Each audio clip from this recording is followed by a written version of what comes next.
Hello everyone, welcome to Summer's class. Friends, इस video में discuss करेंगे मैथ्स लेसन प्लान को। ये क्लास 8th के लिए प्लान है और टॉपिक है हमारा घातांक एवं घात। तो लेसन प्लान बनाते समय सबसे पहले आपको टॉप पे यहाँ पे पाठ योजना लिखना है और उसके सामने पाठ योजना संख्या।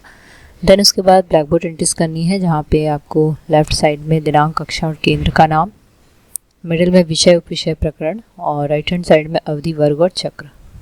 तो क्लास 8th के लिए प्लान है। तो क्लास 8 दिनांक जिस भी डेट में आप टीचिंग करेंगे और जिस स्कूल में आप टीचिंग करेंगे उसका नाम रहेगा।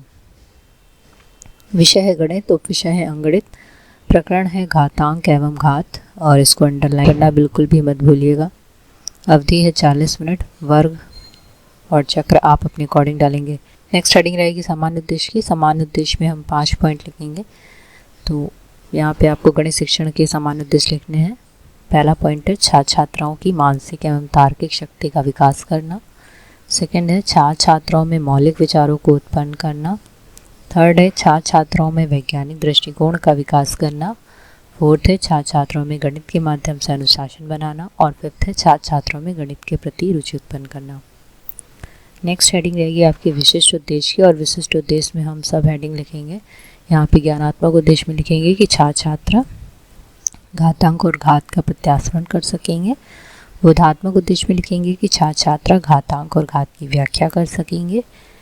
क्रियात्मक उद्देश्य में हमें लिखना है कि छात्र छात्रा घातांक और घात से संबंधित प्रश्नों को हल कर सकेंगे।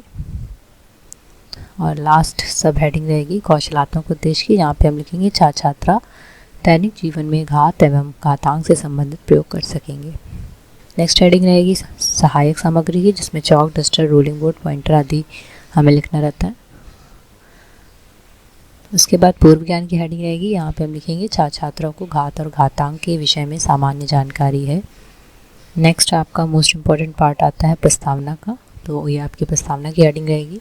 यहाँ पे हमें चैप्टर को इंट्रोड्यूस कराना है बच्चों के प्रीवियस नॉलेज को चेक करते हुए। तो यहाँ पे हम एक टेबल बनाएंगे और इसमें 3 कॉलम रहेंगे। पहले में रहेगा क्रम संख्या, दूसरे में रहेगा छात्र अध्यापक कथन या फिर छात्रा अध्यापिका कथन, थर्ड में छात्र छात्रा क्रिया।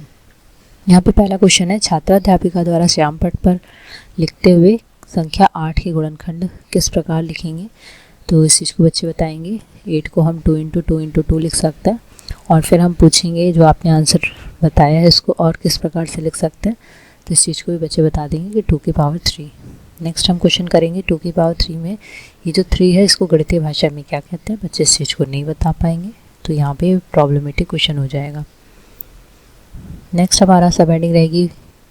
नेक्स्ट हमारी रहेगी उद्देश्य कथन की हेडिंग। यहाँ पे हम बताएंगे बच्चों संख्या 2 की पावर 3 में 3 एक घातांक है। आज हम घातांक और घात का विस्तारपूर्वक अध्ययन एवं अध्यापन करेंगे। ये आइडियल क्वेश्चन पे बेस्ड एक प्लान है जहाँ पे हम एक क्वेश्चन को सॉल्व कराते हुए पूरी टॉपिक को समझाने का प्रयास करते हैं। तो यहाँ पे आइडियल क्वेश्चन लिया है और यहाँ पे क्वेश्चन है कि संख्या 32 को घातांक रूप में लिखिए और दूसरा क्वेश्चन है 3 की पावर 3 × 3 की पावर 4 को घातांक के सरलतम रूप में लिखिए। फिर आपकी प्रेजेंटेशन की हेडिंग रहेगी प्रस्तुतिकरण और इसमें एक टेबल बनाएंगे जिसमें 6 कॉलम रहेंगे। पहले में क्रम संख्या, दूसरे में शिक्षण बिंदु, तीसरे में छात्र अध्यापक कथन या फिर छात्रा अध्यापिका कथन, फोर्थ में छात्र छात्रा क्रिया, फिफ्थ में शिक्षण विधि और 6 में श्याम पट कार्य। टॉपिक जो हमारा टीचिंग पॉइंट है वो है घात के नियम एवं हल। यहाँ पे क्वेश्चन किया है आदर प्रश्न में क्या दिया है। तो बच्चे बताएंगे आदर प्रश्न में संख्या 32 दी है और इसी तरह पूछेंगे आदर प्रश्न 2 में क्या दिया है। नेक्स्ट हम पूछेंगे आदर प्रश्न में क्या ज्ञात करना है। यहाँ पे हम विश्लेषण विधि का यूज़ कर रहे हैं। बच्चों में एनालिसिस पावर इंक्रीज हो रही है इसके थ्रू कि बच्चे रीड कर रहे हैं और इसको समझ रहे हैं कि उनको क्या सॉल्व करके आंसर लाना है। देन उसके बाद हम पूछेंगे किस तरीके से सॉल्व करेंगे। बच्चे उस चीज़ को नहीं बता पाएंगे। तब यहाँ पे पीपल टीचर द्वारा एक्सप्लेन किया जाएगा कि अगर कोई संख्या a है और a को a से गुणा करने पर a² प्राप्त होता है। इसी प्रकार 3 बार गुणा करने पर a की पावर 3 होता है। इसी प्रकार अगर n बार गुणा करें तो वो a की पावर n हो जाता है। तो यहाँ पे a आधार है और n को घातांक कहते हैं। a की पावर n राशि a की nवीं घात होती है। यहाँ पे छात्र छात्रा ध्यानपूर्वक सुनेंगे और देखेंगे व्याख्यान एवं प्रदर्शन विधि का यूज़ किया जा रहा है। इस चीज़ को हम ब्लैक बोर्ड पे एग्जाम्पल के थ्रू भी बता सकते हैं, जैसे कि 8 को 2 की पावर 3 लिख सकते हैं, मल्टीप्लिकेशन में भी लिख सकते हैं। आधार यहाँ पे 2 है, घातांक 3 है, और हम ये भी कह सकते हैं 3 को 2 का घातांक और 2 की घात 3 है। फिर हम घातांक के नियम बताएंगे कुछ, जिसमें भी आधार समान होंगे तो हम इस तरीके से उसको लिख सकते हैं, जैसे कि a की पावर m इंटू a की पावर n को हम a m प्लस n लिख सकते हैं। a की power m divide by a की पावर n को हम a की पावर m माइनस n, और a की पावर m और टू द पावर n है तो a की पावर mn लिख सकते हैं, और b की पावर अगर m है तो इस चीज़ को हम am और इंटू b की पावर m लिख सकते हैं। अगर a की पावर माइनस m है तो इस चीज़ को हम 1/e की पावर m लिख सकते हैं। तो यहाँ पे छात्र छात्रा ध्यानपूर्वक सुनेंगे और देखेंगे। यहाँ पे हम व्याख्यान एवं प्रदर्शन विधि का यूज़ कर रहे हैं और इसी चीज़ को ब्लैक बोर्ड पर भी लिखते जा रहे हैं। नेक्स्ट हम क्वेश्चन सॉल्व करवाएंगे और बच्चों से पूछेंगे क्वेश्चन फर्स्ट में क्या ज्ञात करना है। बच्चे बताएंगे घातांक रूप में लिखना है। फिर हम पूछेंगे घातांक कैसे निकालेंगे, तो फिर बच्चे बताएंगे गुणनखंड करेंगे, और इस तरीके से ये पूरा हम 1 बाई 1 सॉल्व कराएंगे और ब्लैक बोर्ड पे लिखते जाएंगे। तो यहाँ पे 2 की पावर 5 आया आंसर, और फिर हमने पूछा आधार क्या है, तो बच्चों ने बताया 2, और 2 की पावर 5 में घातांक क्या है, तो बच्चे बताएंगे 5 2 का घातांक है। नेक्स्ट अब हम सेकंड क्वेश्चन सॉल्व कराएंगे कि सरलतम पावर भी कैसे लिख सकते हैं। तो यहाँ पे सरलतम रूप लिखने के लिए बच्चे बता देंगे फॉर्मूला जो हमने नियम बताया है उसका यूज़ करेंगे, और फिर उसके थ्रू हम क्वेश्चन को सॉल्व कराएंगे और इस चीज़ को ब्लैक बोर्ड पे लिखते जाएंगे।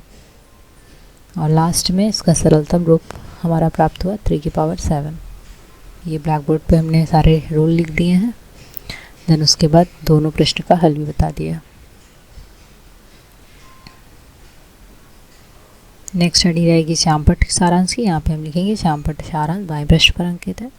फिर पुनरावृत्ति प्रश्न की हेडिंग रहेगी, यहाँ पे हम लिखेंगे घातांक किसे कहते हैं, तो बच्चे इस चीज़ को बताएंगे। फिर नेक्स्ट क्वेश्चन रहेगा 4 की पावर 3 में घातांक का मान बताइए और घातांक के नियम बताइए। इस तरीके से आप 1 से 5 तक क्वेश्चन कर सकते हैं। नेक्स्ट हम अभ्यास प्रश्न देंगे। पहला है 2 की पावर 4 इंटू 2 की पावर 8 घातांक के सरलतम रूप में लिखिए, और नेक्स्ट क्वेश्चन है 125 को घातांक रूप में लिखिए।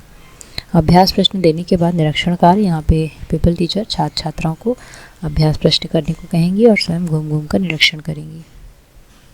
फिर आपका लास्ट रहेगा होमवर्क गृह कार्य, और यहाँ पे मैंने 3 क्वेश्चन दिए हैं, आप ज़्यादा भी दे सकते हैं।